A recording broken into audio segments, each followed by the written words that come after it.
सुभद्रा योजना को नहीं आसिला बड़ खबर। एही माने पाइबे योजनार लाभ। गाइडलाइन आसिला जारी होईछि देखंतु। सुभद्रा योजना को नहीं आसिला बड़ खबर। महिला और शिशु विकास विभाग पक्षरु सुभद्रा योजना पाई गाइडलाइन जारी करा जाईछि। गाइडलाइन अनुसार आवेदनकारी ओडिशार बासिंदा होइथिबे। बयस 21 रु अधिक 60 वर्ष रु कम होइथिले सुभद्रा योजना आवेदन करि पारिबे। आधार कार्ड रे थिबा जन्म तारीख को ग्रहण करा जिवो। 1 जुलाई 2024 सुधा 21 रु कम और 60 रु अधिक होइथिले एही योजना पाइबेनी। मासको 1500 बा वर्षको 18,000 रु अधिक सहायता पाउथिले मिलिबो नाही।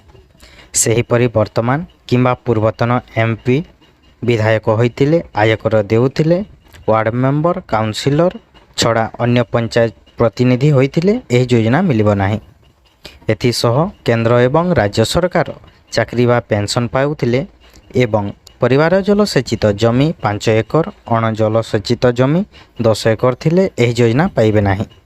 सुभद्रा पाइबा को निर्धारित फॉर्म रे आवेदन करिबा आवश्यक। ऑफलाइन फॉर्म पूरण बा ऑनलाइन रे सुभद्रा पोर्टाल रे आवेदन करि पारिबे।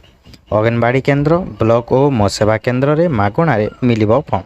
आवेदनकारी फॉर्म पूरण करी मो सेवा केंद्र रे दाखल करि पारिबे। जदि वीडियोटी भल लगी थाए वीडियो को गोटे लाइक करी आम चैनल को सब्सक्राइब कर नियंतु आगो को एमती अपडेट देखिबा पाई।